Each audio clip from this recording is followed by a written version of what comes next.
YouTube, what's good? It's your boy Flex. Put your muscles up. I'm back with another video. Today's video, man, we got a crazy one, man. It comes from Disturbed Reality. Go ahead and check the channel out, man. This one's the Mexican cartel chainsaw murderers. Now, every once in a while, man, I gotta throw a crazy one on the channel. You know what I'm saying? Just keep you on your toes. It's kind of a sad story, man. It's a very tragic one, but crazy nonetheless. So let's go ahead and cut out all the chit chat, man. Grab your headphones, turn the volume up, get that full experience. Let's get into the videos, watch it, let's go. Today we will be covering a case linked with one of Mexico's most infamous drug cartels, and this involves the capture and murders of Felix Garcia and Barnabas Castro. Rest in These peace, murders man. were recorded and uploaded to the internet, and subsequently shared by many gore sites online. And by the way, man, it's sad. You know what I'm saying? I don't condone this behavior. You know, it's tragic what happened to these two men. You know what I mean? Whatever the situation is, whatever the story, however the story unfolds, it's a tragic ending.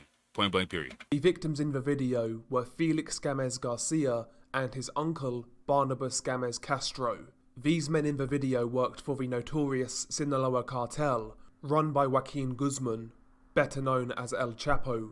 The Sinaloa cartel is one of the most recognized in Mexico. It's a large international drug trafficking, money laundering, and organized crime syndicate established during the late 1980s. The cartel is primarily based in the city of Culiacan, Sinaloa.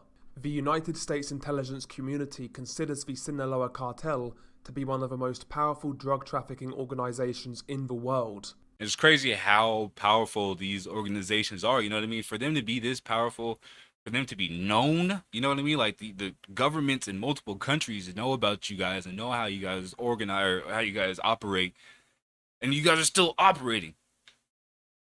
That is some power right there. So they're certainly not to be messed with. Right. But let's get back to Felix Garcia and Barnabas Castro. The infamous video starts with both men sitting against what appears to be a rundown wall or building. Both men are shirtless and both men have been restrained, with their hands behind their back, either handcuffed or tied up. The video starts with both men being interrogated in Spanish. From what it appears in the video, there are multiple captors, including at least 2 gunmen. So these men are outnumbered, outgunned, and restrained. I don't know, like their faces right now is pretty calm, it's pretty relaxed. If I'm in their position, I'm coming unglued. You know what I mean? Like I'm coming unglued. I'm like, you know what I'm saying? I'm bawling like a baby, man, and I'm gonna tell you the whole whatever you need, whatever you want, I'm gonna let you know. Now obviously I don't speak Spanish, but I have done some research in regards to what was being said in the interrogation. Now there are numerous descriptions out there of what was being said in the video, but after delving forums and Reddit, there are a few descriptions that kind of match each other, so I'll give you the gist of what was going on and what was being said. The interrogation starts as both men identify themselves as Felix Garcia and his uncle Barnabas Castro. Felix Garcia sold drugs in Phoenix and then was arrested and sent back to Mexico. In Mexico, he was tasked with taking messages to and from El Cholo, which is their acting leader to El Chapo Guzman, which is their real leader but is in prison. Barnabas Castro, Felix's uncle, said that he hooked up with the cartel through his nephew and that he just ran errands for them. He was working on getting a 3/4-ton pickup released, which had been confiscated, and had also taken radios to a colonel they had on the payroll. Like how you get this deep in? Like if you just doing this, just doing that, I'm just running errands. How you end up in this situation? Barnabas Castro mentioned that the last errand that he ran, he got paid 300 pesos, and in conversions in the UK, that is about £10, and in the US, it is roughly $15. And that is absolutely crazy when you're taking that sort of risk, right. You know, risking hard time in prison, or worse, or ending worse, up like this. When that's what you're getting paid, man. $15? It's absolutely insane. It really is. I mean, we see media these days, whether it be movies, TV shows like Narcos, they'll kind of paint the picture a certain way where, yes, they'll point out that that lifestyle is very dangerous and very risky, but they'll also point out how glamorous it is, the money, the cars, the women, the mansions, the parties. But for who though? You know what I mean? For who? Not people running errands and picking up trucks and doing no. That's not their lifestyle. The lifestyle that they're referring to are the people that sit up top that have people doing those errands for them. They'll kind of It's that glamorize it in tomfoolery. a certain sense, but in reality, 99% of people in those cartels, the foot soldiers, really aren't getting any money whatsoever, and they are living a terrible, terrible, dangerous lifestyle for basically nothing. But Right. yeah, back to the interrogation.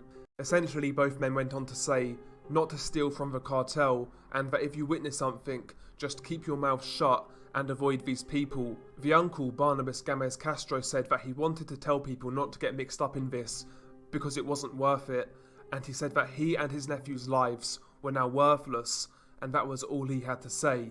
So yeah, essentially from the rough translations online, it appears that these men in the video stole from the cartel. A lot of people describe the men in the video as snitches, but that doesn't appear to be the case. It does appear that they were stealing from the cartel. Okay. Okay, so you stole from the cartel, right? And I'm sure they already knew about the cartel. I'm sure they already knew the reputation.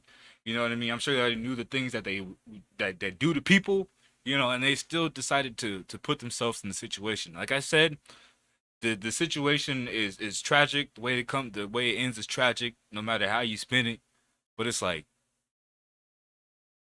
common sense can probably save your life. You know, critical thinking can probably save your life. You know.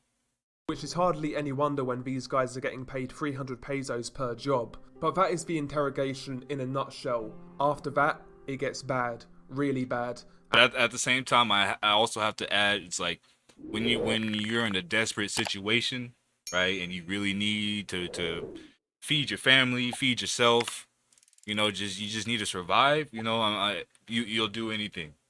So that's probably where it comes from. And before I Gotta describe throw what that in goes there. down in this video, again, I would implore you guys not to watch this content. Again, it's just not worth it. It does absolutely nothing for you or your psyche. Before I describe what goes on, I'll roughly give you the backstory on how I watched this video.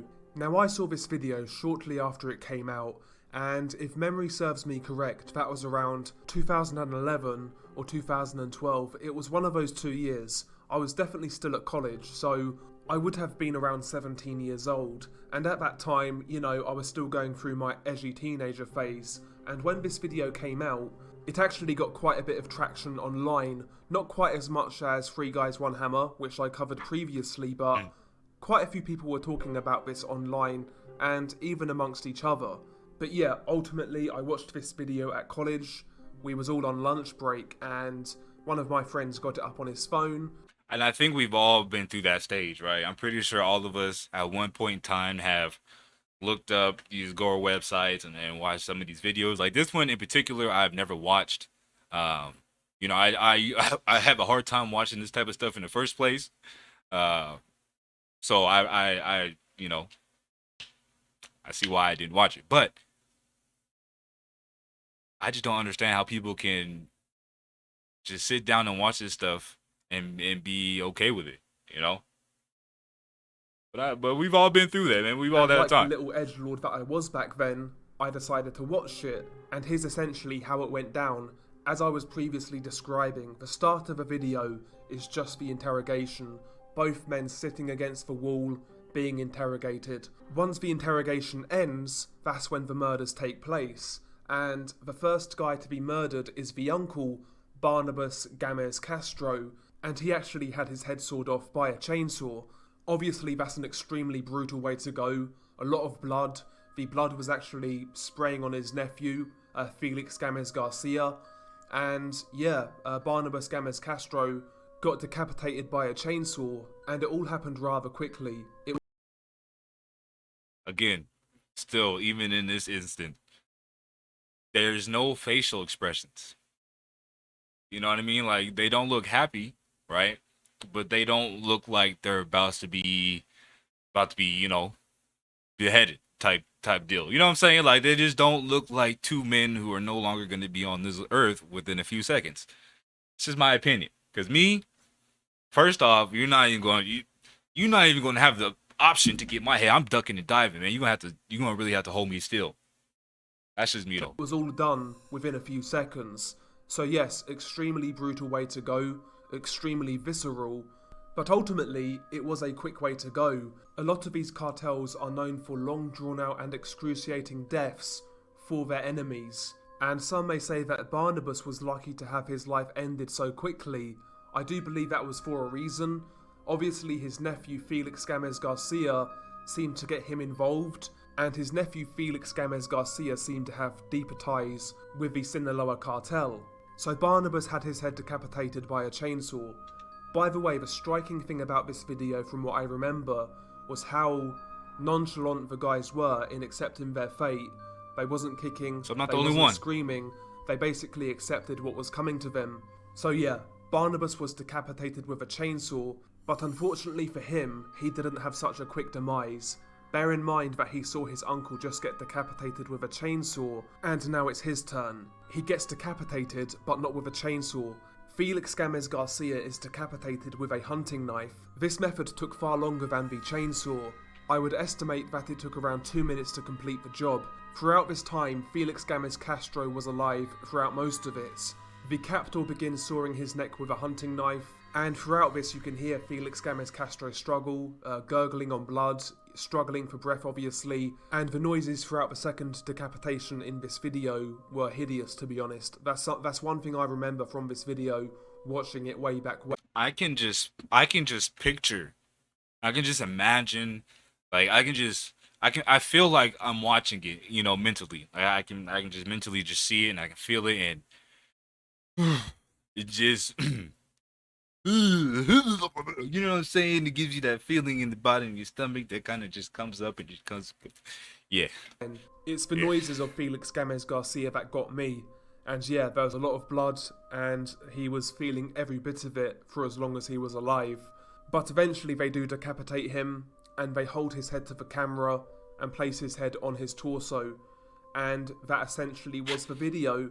It served as a purpose to let the guys in the cartel know this is what happens to you if you snitch and if you steal, and also just a warning in general to anybody who crosses them. The cartels in Mexico record a lot of murders for this reason, and that's why a lot of these murders caught on tape by the cartels are extremely brutal and extremely graphic, because they want to send a message to anybody who will mess with them, essentially. And actually there's a lot of speculation to say that ISIS actually took a lot of inspiration from these cartel videos. That's how hardcore a lot of these cartels are, and there are some gruesome stories out there and some real gruesome content. In fact, we might do a couple of more cartel videos in the very near future.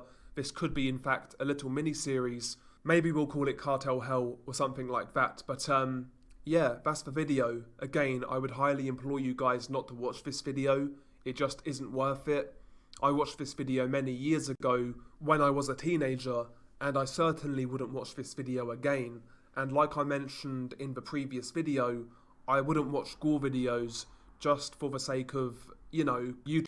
Yeah, no, I 100% I agree with him. I wouldn't recommend watching these videos either. If you want to, you know, do what I did and watch it third party, you know what I'm saying?